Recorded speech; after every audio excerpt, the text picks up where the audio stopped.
Durante a Idade Média, poucas posições eram tão indesejáveis quanto a de um servo. Estar no nível mais baixo de uma já rígida hierarquia social significava enfrentar uma vida cheia de restrições e dificuldades.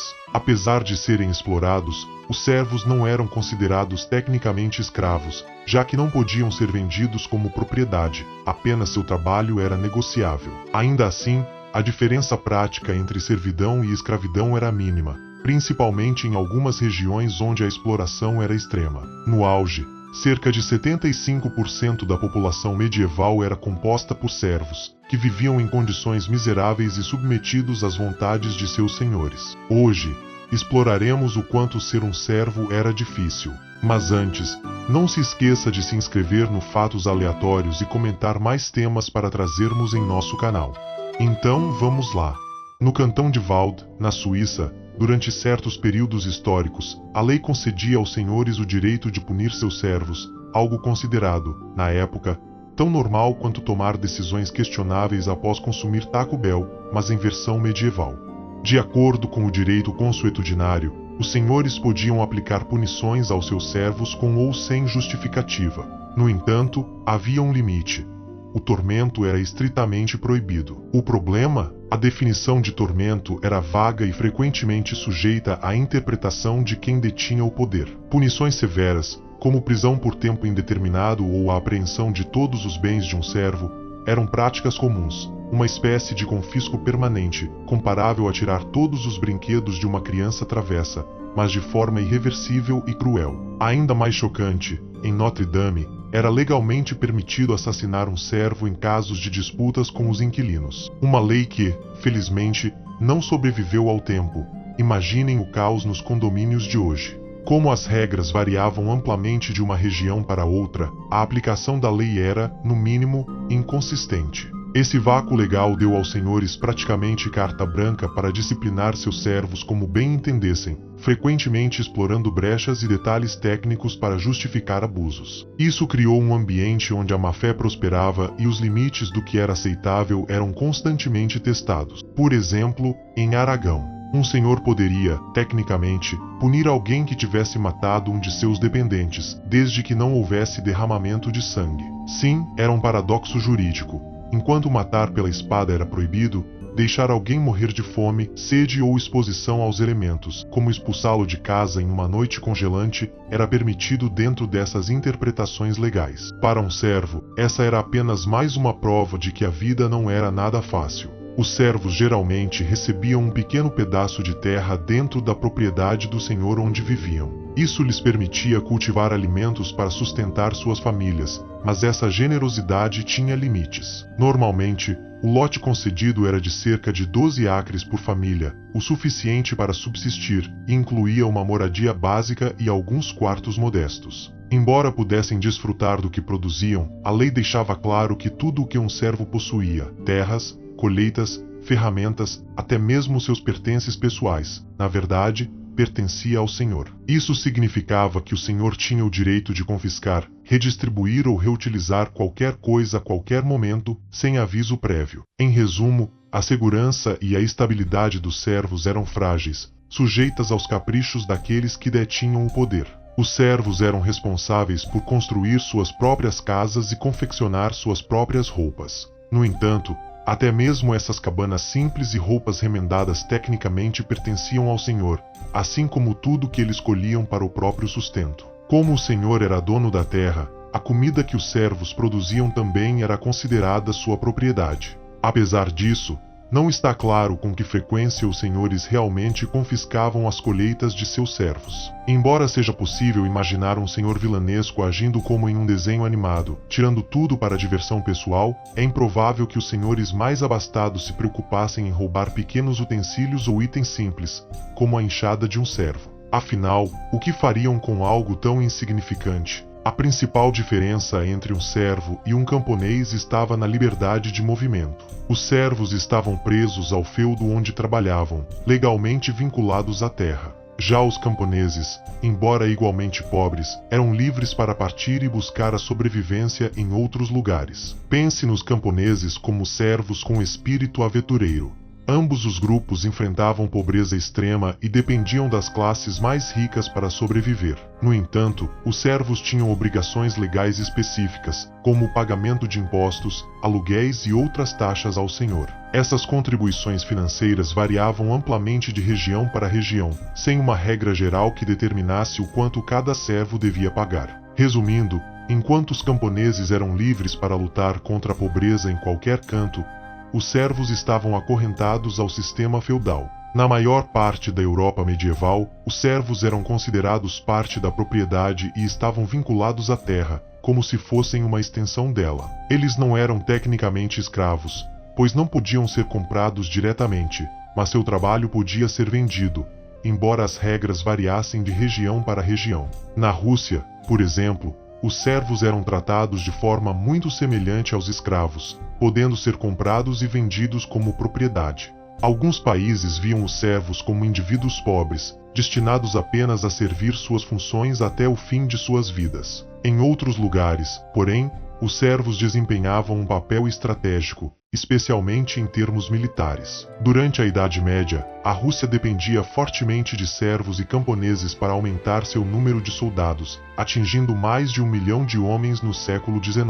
No entanto, essa participação militar não era voluntária nem patriótica, era apenas mais uma imposição do sistema feudal. Na Rússia, a linha entre servo e camponês era quase inexistente. Um servo que fosse libertado da servidão era frequentemente deixado sem terra, sem dinheiro e sem perspectivas, muito parecido com um estudante de teatro recém-formado, mas sem a desculpa de um diploma artístico. Muitos recorriam ao campesinato estatal, onde podiam, ao menos, ter alguma liberdade, mesmo que ainda fossem economicamente dependentes, como um adulto que volta a morar com os pais após a faculdade. A vida pessoal dos servos também era controlada. Antes de se casar, um servo precisava obter permissão de seu senhor para dar o próximo passo. Isso pode soar absurdo, mas lembre-se, os servos eram vistos como propriedade, quase como peças descartáveis no tabuleiro de xadrez feudal. Na região da Alta Suábia, atual Baviera, na Alemanha, o abade local, que governava com mãos de ferro, emitiu decretos que controlavam quem podia casar e estabeleciam severas punições para aqueles que ousassem se casar fora de sua classe social. Em resumo, a vida de um servo era de constante opressão, sem liberdade real, com regras absurdas ditando cada aspecto de suas vidas, desde o trabalho até a escolha de um parceiro.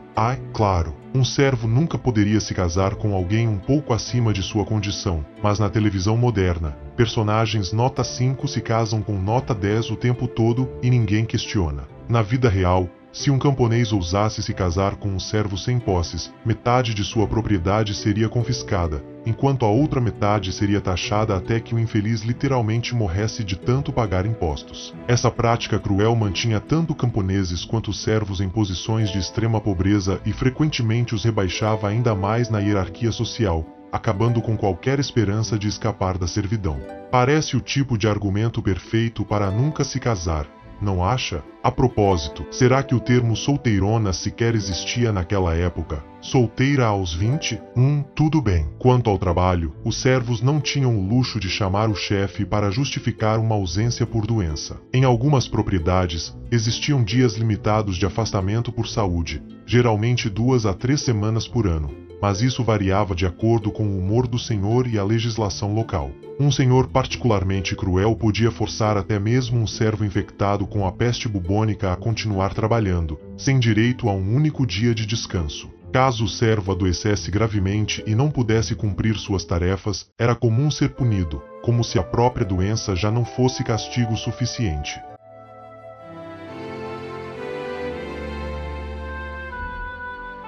Outros feudos eram ligeiramente mais flexíveis, permitiam que o servo descansasse, exceto em tarefas cruciais, como arar a terra. Ainda assim, qualquer dia perdido precisava ser compensado mais tarde, seja por trabalho extra ou pela contratação de um substituto. Sim, além de adoecer, os servos também precisavam arranjar alguém para cobrir seu turno. Parece injusto, não é? Falando em trabalho, a rotina diária dos servos incluía uma infinidade de tarefas. Os homens cuidavam das atividades agrícolas mais extenuantes, como arar a terra e cortar o feno. Isso faz qualquer trabalho de escritório parecer um sonho. por causa da intensidade das tarefas, a semana de trabalho deles geralmente era limitada a 3 ou 4 dias, embora limitada seja uma palavra generosa.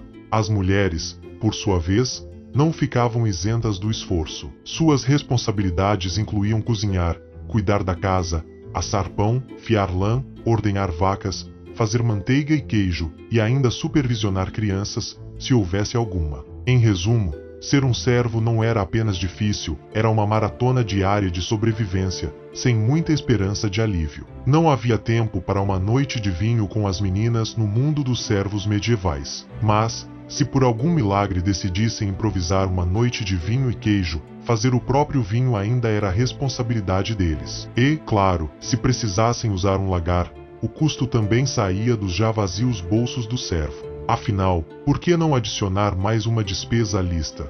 O sistema judicial medieval não tinha paciência para pequenas questões envolvendo servos. Disputas civis, seja entre servos ou entre um servo e seu senhor, eram tratadas internamente, sem jamais chegar aos tribunais reais. A nobreza não se importava com as brigas dos camponeses, então delegava esse poder aos senhores, que tinham autonomia para operar seus próprios tribunais senhoriais. Não é surpresa que essas decisões raramente favorecessem o servo. Se um servo tivesse a audácia de desafiar o senhor em questões como disputas financeiras, condições de trabalho ou tratamento injusto, o juiz, que frequentemente era o próprio senhor acusado, dificilmente decidiria contra si mesmo. Além disso, os senhores podiam reinterpretar as leis como bem entendessem para que sempre saíssem ganhando. A imparcialidade, ao que parece, não era exatamente uma prioridade nos tribunais senhoriais. Ainda assim, ser um servo tinha algumas vantagens, ainda que poucas. Uma delas era ter um lugar para morar.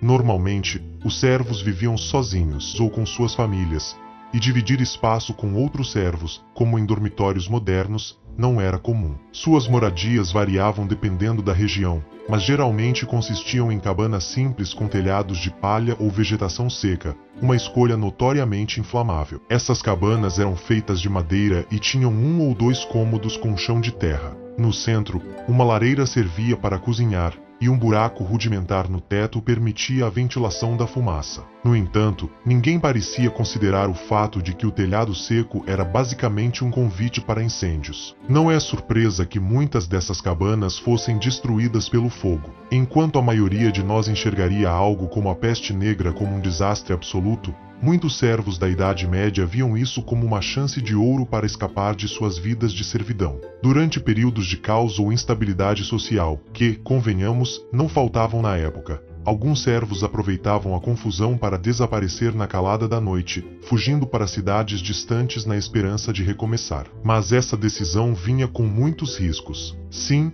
o tráfego de pedestres era baixo nas ruas infectadas pela peste, mas isso não imunizava os fugitivos contra a doença. Além disso, viajar sozinho era perigoso. Eles estavam expostos a ataques e perigos de toda sorte, como crianças desavisadas soltas em um museu sem supervisão. E, claro, havia sempre o risco de serem pegos. Se isso acontecesse, o castigo seria severo. Imagine o senhor enfurecido, vendo seus campos por arar e suas galinhas sem cuidados. Ele não estava exatamente disposto a fazer o trabalho duro por conta própria.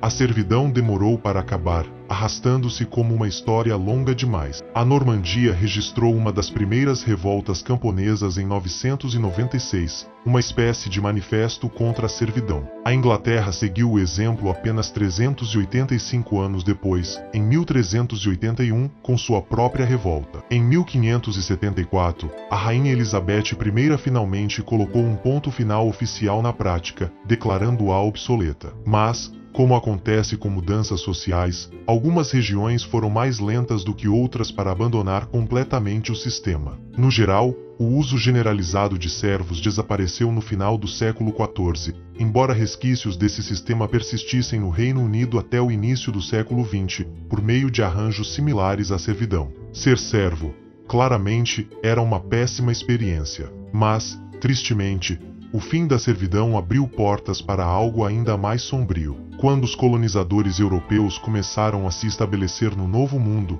muitos enxergaram no sistema de servidão uma oportunidade de trabalho barato. Inicialmente, trouxeram servos contratados, trabalhadores que podiam, teoricamente, comprar sua liberdade. Mas rapidamente, os colonizadores chegaram a uma conclusão sinistra. Por que oferecer uma chance de liberdade se podiam obter trabalho vitalício e forçado ao escravizar africanos? Assim, nasceu um dos capítulos mais sombrios da história americana, em que a escravidão involuntária tornou-se o padrão para o trabalho. Esse sistema brutal substituiu a servidão e marcou uma era de exploração que reverbera até hoje. Então, o que você acha? Os poderosos sempre encontram um jeito de vencer? Deixe sua opinião nos comentários. E não se esqueça de conferir mais conteúdos intrigantes em outros vídeos da nossa série.